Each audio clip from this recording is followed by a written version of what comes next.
this podcast, we will be looking at storytellers, stories, and the reasons that oral storytelling is important in our world today. You would think with all the technology we have available that stories do not have a place anymore, but they are needed more than ever. For in storytelling is where we find truth, we find reality, and we find the heart of what it is to be human. Welcome to the heart of storytelling. My name is Alyssa Curtain, and let's go on an adventure. In this week's episode, I speak to French storyteller and Emerson graduate Marion. I really like meeting new people in this space, and usually people I would never meet, and I always learn something new, and I was really inspired by Marion's deep presence and how she was able to just sit in the space of the heart. It was just really beautiful and a great inspiration to me. I hope you enjoy this interview with Marion. Welcome to this week's episode. This week we're speaking to Marion, who comes from France but lives in Italy, but is currently in Greece. Welcome to the podcast, Marion. Thank you. So tell me all about your storytelling journey. Where have you started? Where have you been? What are you doing now? So I always like to start from this beginning when I was a child, and I actually spent many, many hours for bedtime stories, sitting on my mother's lap and enjoying this, wandering in imagination. And my mom really said, like, we spent hours. And so this was always with me. And then later on, when I was 23 years old, I went to Sweden and I joined this course called Youth Initiative Program. And we did this 1 week storytelling course with Roy Galor. And I was fascinated. I felt my heart was so touched, and I felt this is my craft.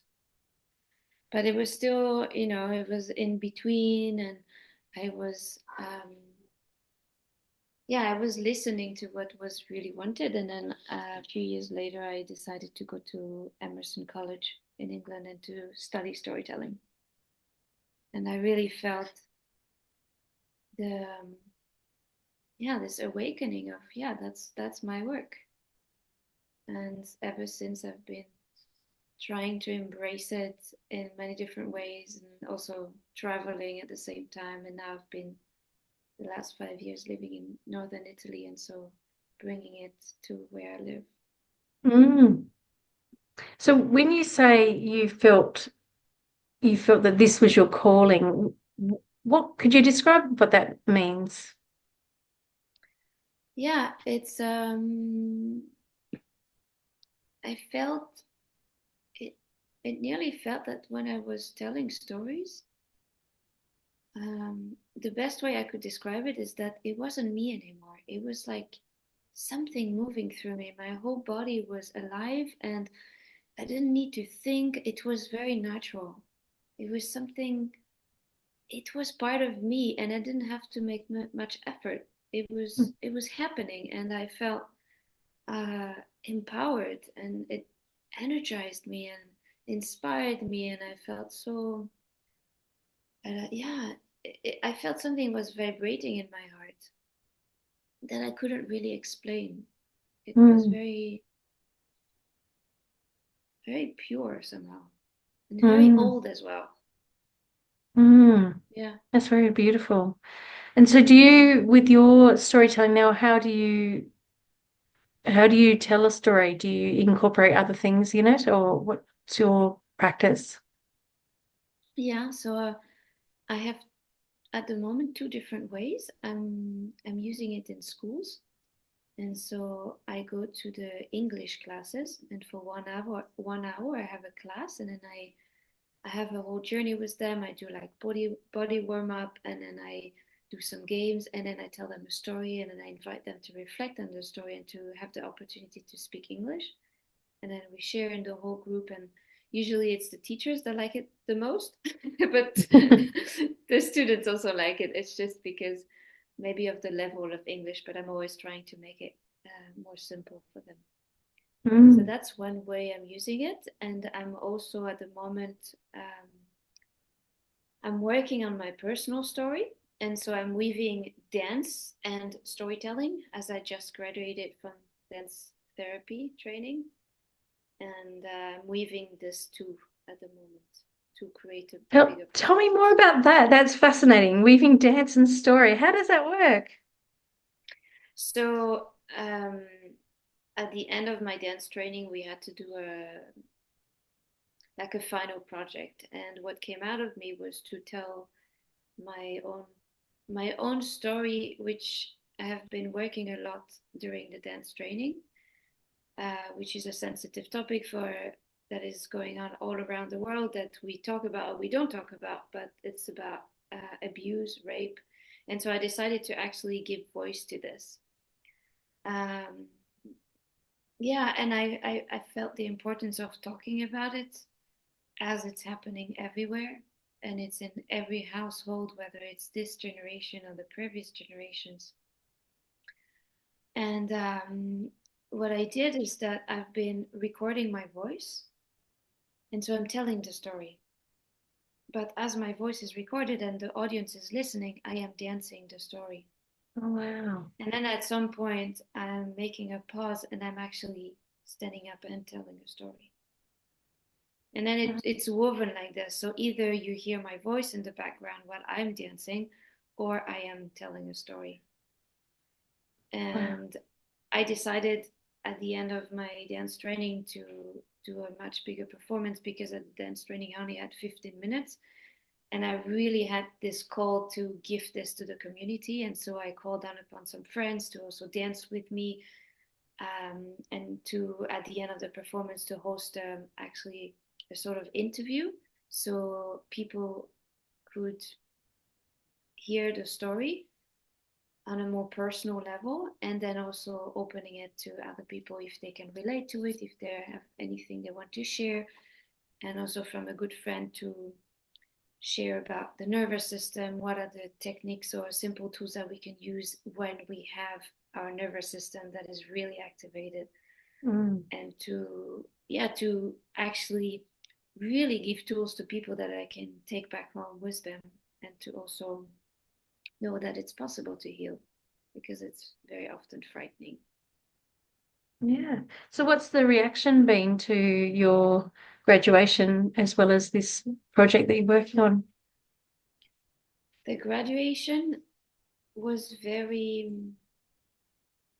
appreciated.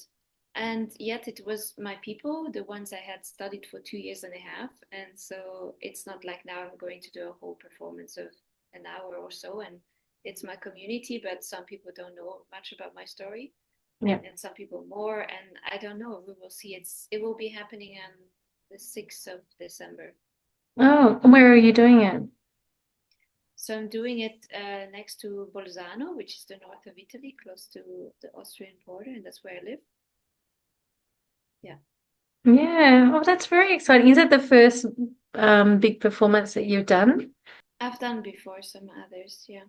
Yeah. So what sort of other things have you done? So at the end of the storytelling course, I worked on my relationship to my mother. And so I also created a whole piece around this that I called Sacred Wound. And Mhm. I did it after when I went back to France and I presented it to my family. And yeah, and then I worked with a friend and we created this duo of storytelling and songs, and we were weaving a whole beautiful performance with stories and her singing, and yeah, it was incredible. At some point it needed to end and move into something different, so we had to let go of it. It's an interesting journey. So you went from you said Sweden to Emerson to the dance training. What were you doing prior to that? Was dance and story always part of your, I mean, you said it was part of your childhood, but did you know that this is where you would be now? Mm, No, I don't think so. I had to listen a lot along the way and figure things out and grow up and really commit to my craft. That was a Yeah. big part for me. And I mean, I don't know if you or other listeners can relate to, but very often when someone experiences abuse, there is also this refusal of being here on earth. And so it's been a really long journey for me to actually accept to be here and to accept to be in this body and to take responsibility and to grow up. So this has been the major journey, and now I'm actually really opening up to this and feeling like, okay, I'm here and I have to do my work. And yeah, so do other people open up when they've seen you when you share your story? Do other people share their experiences? To different levels, yes. And it depends where I share it and how I share it and what kind of spaces. And this is a big question I have right now with the people supporting me to do the interview and to really sense what kind of spaces are we opening up that people can open up, but how much. It's like sensing what's the right thing and also having to let go of it because we can't control everything, and to make sure that people go back home inspired and not, like, how do you say this, in pieces, or like completely destroyed by the story or whatever, like crying, but to really feel, okay, there is a possibility, there's an inspiration, I can decide if I want to. And so I'm really working with this and sensing what's the best, to also the way I tell the story. Because in the performance, I'm not specifically talking about the abuse. I'm actually using metaphors and images that are not direct. Well, I imagine using metaphors is a safer way to come at something like that for both you and for the listener to experience that moment. Yeah, and it's also talking to the soul level directly. And then I offer an image, which I use the black snake, and then people can relate to it on a conscious level or unconscious level, but anyway, it works. And then when it decides to open up, if it's the right thing, then it can. Thank you for sharing that. That's, wonderful work that you're doing there, both for yourself and the world, really, isn't it? Yeah, I'm very nervous because it's a big thing, and I feel it's kind of a point for me in my story of crossing a threshold to something new, to kind of round something up and to move on to something else. And I don't know if I will be doing this more or not, but at the moment I really feel it's a one-time event. Yes. Well, the world's in need of healing from many, many things. Many, many things. So the more people doing it, the better. So just go back to the work that you're doing in the schools. What sort of age group and stories are you telling in the school environment? So right now I'm doing more middle schools. So they're like 12, 13. It's a little bit of this awkward age, the adolescent of giggling for nothing and everything. But I'm also going to start with the high school, and I'm hoping to be able to work with university, because there is a program that is called eco-social design where I am living, and they really work with utopia of how can we make a world better. And I was thinking, if they don't work with storytelling, there's something missing.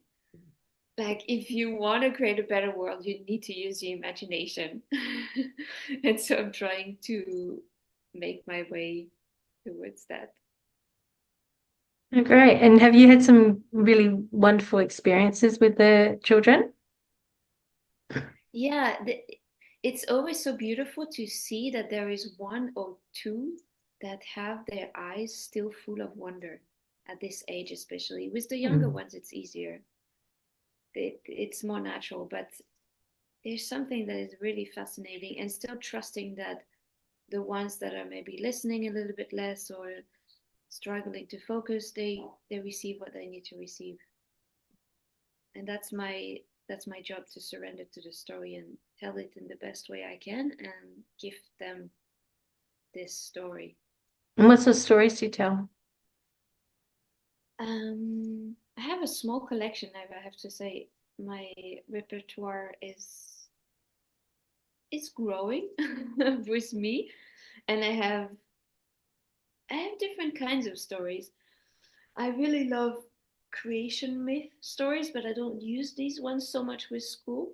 I have a whole booklet of stories for families or for communities, and so I very often look in this, and I try to also really connect often to nature, whether it is forest, water, or animals, to add these elements to also make it interactive, and to often ask them questions like, do you have animals at home? What is their name? To make it more personal. Yeah. I've worked with teenagers for a long time, but I've not done stories with them. Well, not very much.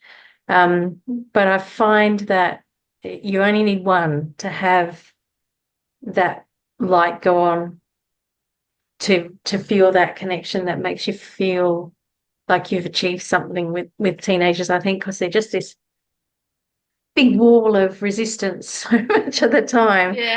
Yeah. So it's really good to work with that. And that age group, especially from, 10, 11, 12 up, it's a really fantastic age to work with kids because they're just not quite in that adult space, but they can still be a bit dreamy, which is wonderful.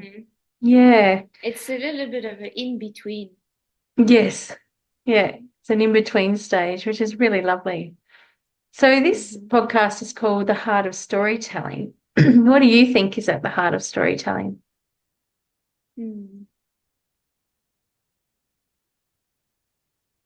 It feels like connecting to the stories that would open the heart space. And I also can connect it to the time that we are living in as a humanity, that for me is really about the heart. And how can I relate to my community, to nature, my community for me is also nature in a way that it's broad and connecting to the trees, to the plants, to the herbs, to everything that surrounds me. But what are the stories that can really open my heart to make me a better human in a way, to bring more awareness and to live from my heart and to be inspired from these characters that are acting from courage.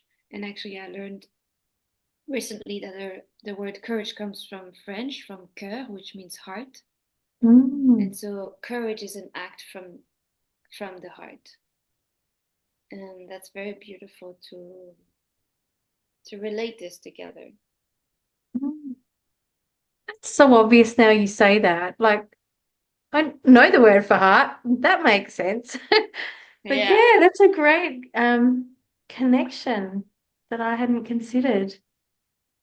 Courage from the heart. That's beautiful. So it sounds like you're really intuitive in the work that you do. And you work from this really centered, aligned space. Would that be how you would work?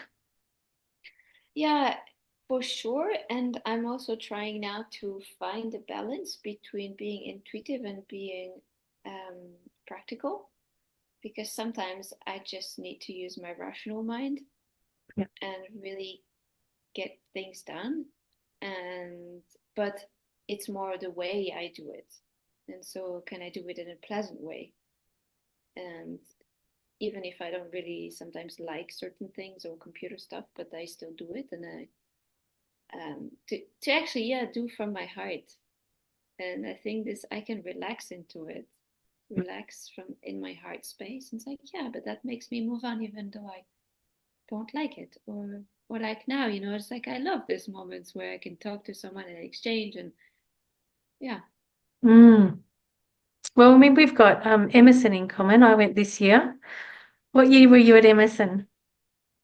I was there in 2018. Amazing. And what was your experience like of for me, it was a very big arc of growth. So what Yeah. was it like for you? For me, very honestly, it was one of the best time of my life. I felt it was also because I'm a very community person, and so we were living in two, three different houses with the other people from the storytelling course. We were in this campus that was so beautiful and well taken care of, and we were eating delicious food. And the courses, not only storytelling, but the singing and then the sacred geometry or the creative writing, like all of it for me was such a expansion in my life, and all the games and all the storytelling evenings we had, and like all of it, I felt so nourished from the depth of my bones. It was so good, and I can't wait to go back there. Actually, I haven't been back since. Yeah, well, I can completely relate to that nourishment and the opportunity just to be, Yeah. just to be and be around people who love the same things that we do, it was very enriching experience. Mhm. So why do you think we need the oral tradition? Why is it something that we need now? I would say I need to remember. I need to remember who I am and where I come from, but on a deeper level. As It's hard to describe in words, but there's a friend recently who said we need to create ancient future. Mm. And I think this is what I really feel with storytelling is like I need to remember it doesn't have to be the old stories, but the wisdom and the knowledge that can be transmitted for especially the new generation that have much more challenges with technology. And to activate the imagination, because imagination is key to everything, but if we don't have it, we completely disconnected from the body and from the earth and from something greater. And so yeah, for me it's really connecting to on a deeper level also to the earth, and to listen to her stories that she has to tell me so I can share it with the people around. It's beautiful. I really love this idea that you said of the creativity, the imagination and creativity and stories as a way into imagination. Is there something that you do when you're telling a story to like harness your imagination to be able to transfer that to other people so they can feel that what you see? What is that you do? Usually when I prepare the stories, I like to record myself, Me and then too. afterwards yeah, it really helps. And then after I put my headphones and then I listen to my own voice and I try to really see the images. Mm, That's one way. And another way, for me, what is really important is to center myself and to ground myself, to connect to the earth and to something bigger, the great mystery, however you want to call it, and to allow these images to actually move through me and to kind of be of a board. And so the mm. children and whoever is listening they're seeing their own images. And I ask them often, did you see the images? What did you see? And they always see something. Wow. And what do you notice when they share what they've seen? Why I'm grateful that they still see something, Yeah, yeah. because I can see in some of the eyes of especially the teenagers that how affected by they are by the technology. Mm, I can see that some of them spend a lot of hours behind the screen, mm. and so I'm grateful when they still see. Sounds like we have a similar approach because, being a teacher for a long time, kids have lost wonder and awe and curiosity about the world. And I've got tingles. And I think we can, through story, help bring those things or help them remember, like you said, help them to remember that the collective memory that we have of humanity through the stories that we tell, which is really exciting. Yeah. Do you have a moment, a storytelling moment where you went like, this is something I'm going to save as a memory, like something, that you think, oh, that was the best thing ever that happened. So, I know that happen a lot in storytelling, but, is there any are there any moments that really stand out for you? I would say it's not a specific moment, but it's more a feeling of combination of telling a story in nature. Mm. Because the moment people are outside and they're sitting on the ground, there's something that happens. And also for me, being in nature, there is a whole new energy first, and it's like a sensation that really is something very magical. And one thing that I always do, or I used to do, especially at Emerson when I was studying, is that I would go to nature and I would rehearse in nature and on purpose tell nature, you're my audience. I I'm telling you this story, and I mean you can believe me or not, but at the end of the story I always felt all the nature beings there clapping. And I was so happy and I was like, you're my best listeners. And I always felt so nourished and inspired and feeling like, yes, okay, it was coming even more into my body. Wow, being in nature. And so Mm. this sensation that I really feel. It's not one specific moment, but it's more the combination of telling a story and being in nature. And do you think the audience feels that same awareness that you have of being in nature, or do you think you're actually teaching them how to be a bit better in nature? There might be a bit of both. That some Mm. people are more sensitive naturally, and so they're connecting directly to nature. But I might also bring it in the time that I have with them of please take 3 deep breaths, or put your hand on Mm. the grass, or listen now to the birds, to what is around you, and so bringing awareness in that way also in the time. Mm. Lovely. So where do you see your storytelling? You've got your show coming up. Do you call it a show or a performance? What do you call it? Yeah, so I was struggling a little bit because it doesn't feel like it's a performance, but I called it an experience. Yeah. It didn't feel right for me to call it a show or a performance either. Like there has to be a better word. So you've got your experience coming up. Is there other things on the horizon that you're thinking about doing or? At the moment, with storytelling, no, I'm more into a listening space, what life wants me to do and how and where. And I'm more focused on dance at the moment.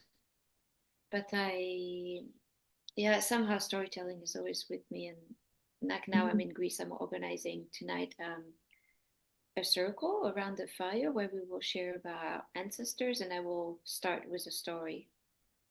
And tomorrow I do a storytelling evening around the fire as well for Samhain. And this one will be on purpose to collect funds for a friend who lives in Lebanon with his family and is really facing terrible conditions. And so the whole community is gathering money for him and his family. And I'm using my gift of storytelling to raise funds. Wonderful. That's really good use of your skills and knowledge to be able to do that, Yeah. to be able to bring people together, but also for the outreach that you can have with it, which is really, really great. All right. Well, how can people find you if they want to know more about the work that you do and who you are?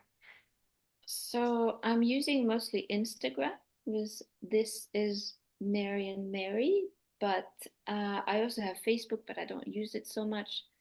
And I'm still in a creation of a website. And otherwise, very locally, I would say people have to come to me in the beautiful mountains in Italy where I live. And I don't do online work because I don't feel it.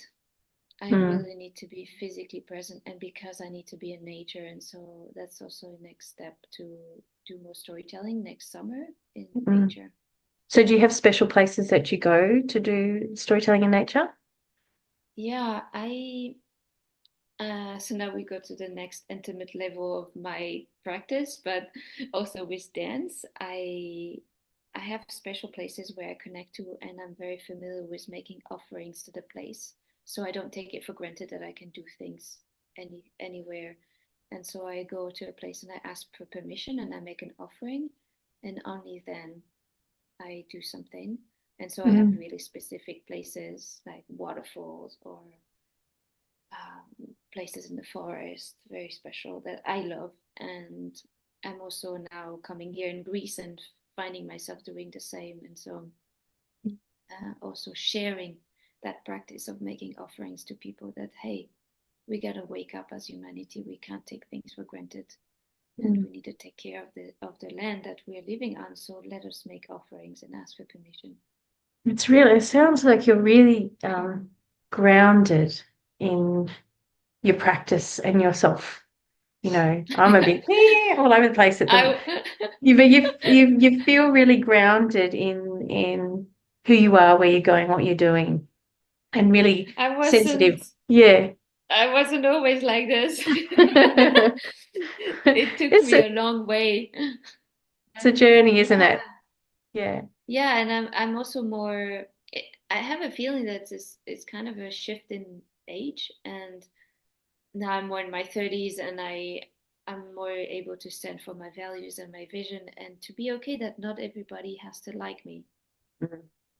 When I was in my 20s, I wanted everybody to like me and to belong, and now I've got this bigger perspective and bigger awareness that I also belong to a greater family that is also nature.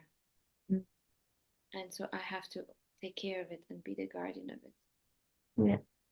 Sounds like a wonderful mission and purpose in life. Yeah. Not always easy to walk in the world with a bleeding heart, filled with grief, but it's for me, it's part of my mission to accept this, that I have now to walk with a bleeding heart, knowing what's happening in the world. But it gives me strength to create and to continue. What a beautiful way to end. Thank you, Marion, for your time today. I really, really appreciate you coming on the podcast and sharing your knowledge and presence, really beautiful presence. And I want to say, anyone who wants to reach out to me, please do it. It's always how I did it in life. When I was inspired by someone, I reached out and had a beautiful conversation, or I met someone, and things unfold like this. Yeah, they really, really do. I think, and that's one of the things that I realized later in life is, if you walk through a door that feels good, other doors will open, and that's our guidance system and how we walk through the world, which is a wonderful way to be. Yeah. Well, thank you so much. Well, that's our episode for today. I hope you've enjoyed learning about storytelling and folktale, fairy tale, myth, legend, or personal tales, wonder tales, all sorts of stories, and the art of storytelling, and why we really need to continue using it today. You can find more information about me at alyssacurtain.com or at Alyssa Curtain Stories on Facebook, Instagram, YouTube, and TikTok. I hope that you can find your heart in storytelling.